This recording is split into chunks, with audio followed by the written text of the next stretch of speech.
皆さんこんにちは、ガジログです。ついに発表されましたね。Xiaomi スマートバンド8 Pro のスマートウォッチが発表されました。1年ぶりに7 Pro からの更新となっています。昨年のモデルも記憶にまだ新しいんですけども、それよりもだいぶね、ブラッシュアップされたような印象があります。では一体どんなスペックになっているのか、Xiaomi 公式サイトの情報を日本語翻訳してお届けしていきたいと思います。というわけで早速本日も行ってみましょう。では主な特徴を見ていきたいと思います。まずプロスクリーンということで想像を超える飛躍の進化が見られるということです。ディスプレイの情報ですね。 1.74 インチのアモレットディスプレイということです。カラフルな大画面が一目でわかり便利ですとありますね。超大画面により全世代をはるかに上回るユーザーエクスペリエンスを実現し、操作も簡単で情報も一目でわかりやすく表示されるということです。そしてリフレッシュレートの情報が出てきましたが、なんと 60Hz に対応しました。Redmi Watch 3もそうなんですが、高リフレッシュレートを売りにしているものが増えてきていますので、Xiaomi は今後ね、こういったものがトレンドになるんじゃないかなという感じです。そして1670万色にも対応しているということで、かなり高品質な AMOLED ディスプレイが搭載されているということです。そして PPI は336と結構高密度なものになっています。そして明るさがですね、最大600ニトということで、スマートバンドの部類に入ると思いますので、それにしてはかなり高輝度なものが搭載されているというふうに思います。そして大きなインターフェース、大きなレイアウトということですね。天気やスケジュール、カレンダーなどの情報が一目でわかりますよと出ています。パッと見こちら見てみますと、アイコン表示になっていまして、これはですね、やはり最近出ています Redmi Watch 3、Redmi Watch 3 Active など、そのあたりのインターフェースとほぼ同等なのかなということで、Xiaomi が委託している同じメーカーが製造しているんじゃないかなと読み取ることができます。そして小さなコンポーネントが大きな助けになるということですね。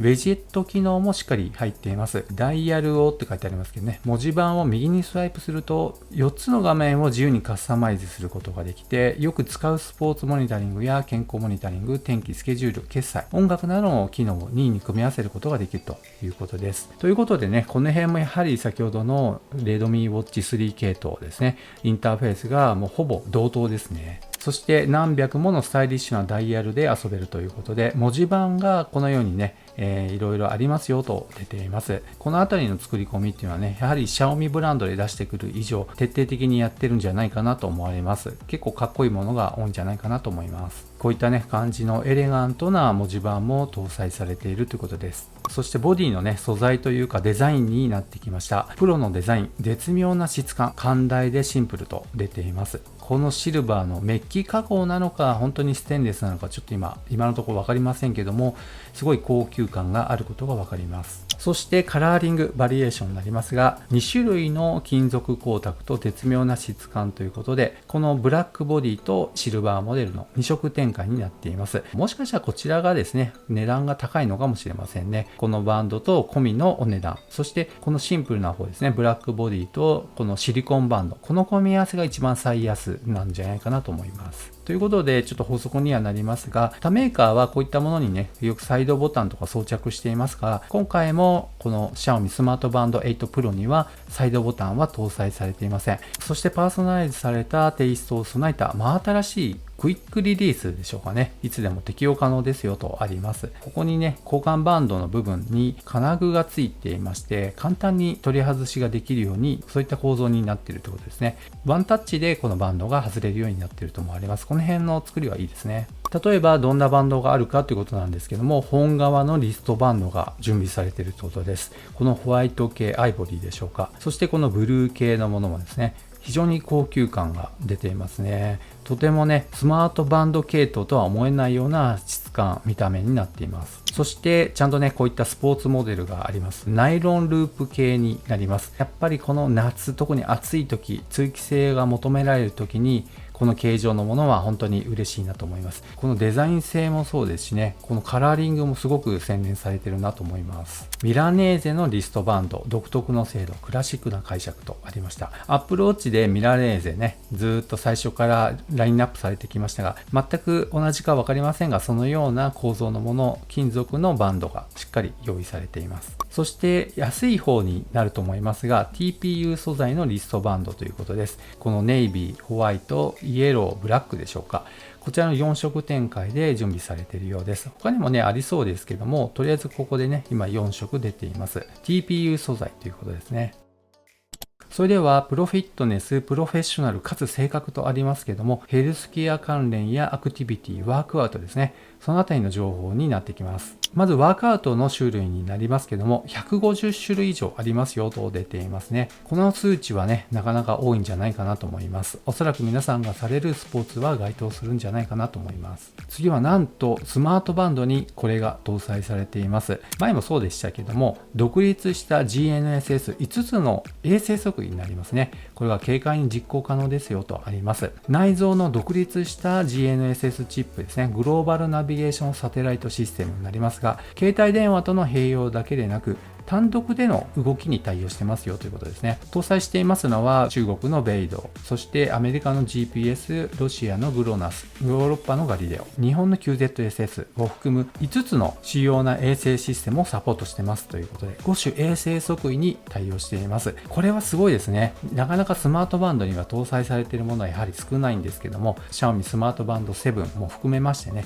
しっかり GPS 搭載してきていますので、スマートバンドというのはね、もう難しいのかなっていうレベルになっています。ほぼほぼスマートウォッチの部類に入ってきていると思います。そして GPS の精度は非常に高いということをね、今こちらの映像で表しています。この道沿いにしっかり軌跡がマッピングされているということになりますね。本当に精度が高いということを謳っています。そしてパーソナルエデュケーションとありますね。個人レッスンのようなワークアウトすることができますということですね。この画面上に現れているものに合わせて運動することができます。そして搭載されていますセンサーの情報になります。デュアルチャネルモニタリングモジュール、新世代のデータアルゴリズムで監視レベルの正確な検出体験があるということです。以前よりもだいたい 10% ほどその機能が向上して、血中酸素飽和度の精度は全世代より 5% 向上しているということで、より精度が増したということが謳われています。このね、モジュールの部分のこのデザイン、非常にかっこいいですね。では次にヘルスケア関連の情報ですね。搭載されているものになりますが、まずこの圧力と出ていますのが、こちらがストレス測定になります。呼吸訓練と出ています。こちらはですね、マインドフルネスのような機能を使うことができます。そしてこちらはですね、月経周期ということで、女性の健康の機能もしっかり搭載されています。そして当然のように心拍数の測定、そして血中酸素 SpO2 測定、また睡眠測定もしっかり搭載されています。またこれを見る限りですね、血中酸素は手動でしかできないとかそういうことではなく、24時間ですね、ここに前転と書いてありますので24時間に対応していることがわかります。では次に便利機能になっていきます。ライフスタイル、効率的な生活は多くのことを達成しますとありますが、これはですね、中国版であればということになると思いますが、中国国内で登録し、そちらの方で設定された場合は、日本で、今アリペイとかでね、QR コード決済は使うことができますが、日本でアカウントを作って設定するっていうのはなかなか難しいのかなと思います。中国版であれば搭載されていると思いますけども、日本に入ってきた段階ではこちらね、機能としては潰されている可能性はありますね。そしてバッテリーの情報になりますけども、2週間のバッテリーとありましてね、典型的なパターンということで、通常使用であれば14日間、AOD モードとありますが、常時点灯モードをオンにした場合はだいたい6日間ということになりますけども、だいたいそうですね、AOD 使ったとしても1週間弱持てば、なかなかバッテリー持ちとしてはいい方じゃないかなと思います。そして充電はこういったね、有線ケーブルでマグネットで吸着して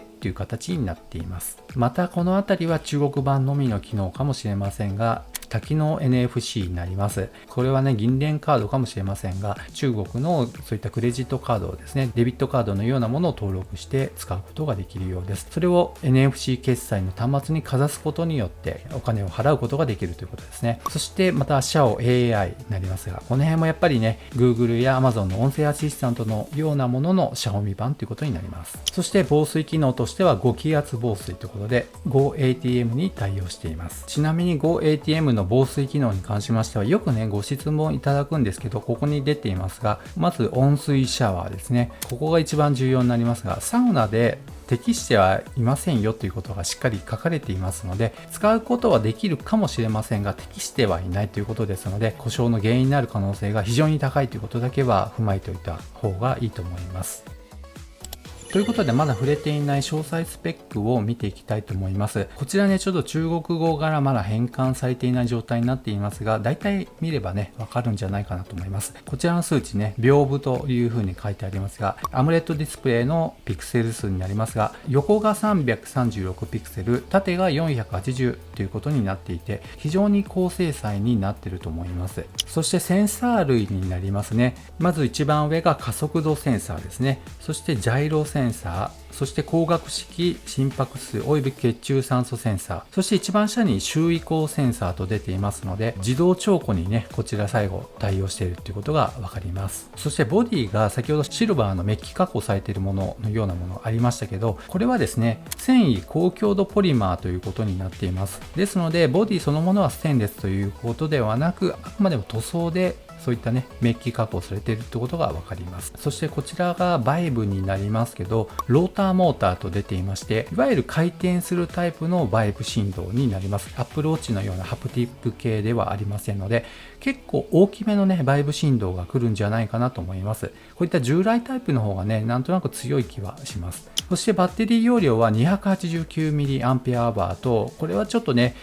先ほどの機能からすると意外と少ないのかなと思いますけど、スマートウォッチとして見ると少なめになりますが、スマートバンドという風に見ると多めという感じになっています。ちなみにファーウェイバンド8とかね、そのあたりのものはだいたい 200mAh のレベルになっていますので、それよりも 1.4 倍ぐらいでしょうか、大きくなっています。加えてここ結構重要になります。やはり今回このモデルは中国版ということになりまして、システム言語は中国語とそして英語のみになっています。そして最後にパッケージ内容はこんな感じになっています。本体とバンド、そして充電ケーブルと説明書ということですね。では最後に価格の方を見ていきたいと思います。こちらは Xiaomi の公式サイトのオンラインストアになりますが、こちらはこの TPU 素材のバンドになりますが、399元ということで、現在のレートで言いますと1元あたり20円になりますので、7980円ということになります。約8000円ということですけども、この性能からしたら結構安いのかなと思います。ちなみにこちらのね、ステンレスっぽいということで塗装だったんですけども、このタイプと、そして革ベルトになりますが、449元となりまして、日本円で言いますと8980円となっています。まあね、お値段としては安いのかなと思います。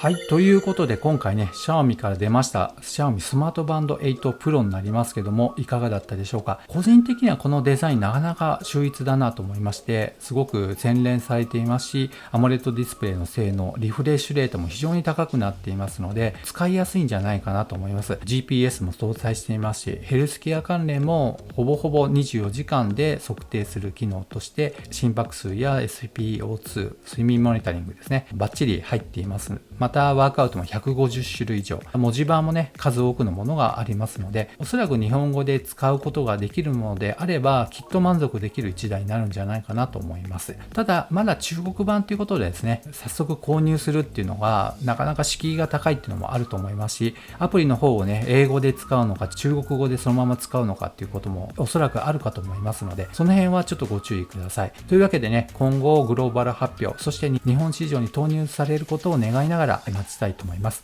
というわけで本日は以上となります。この動画が良かったよという方は高評価、そしてまだの方はぜひこの機会にチャンネル登録をお願いいたします。ではまた次の動画でお会いしましょう。さよなら。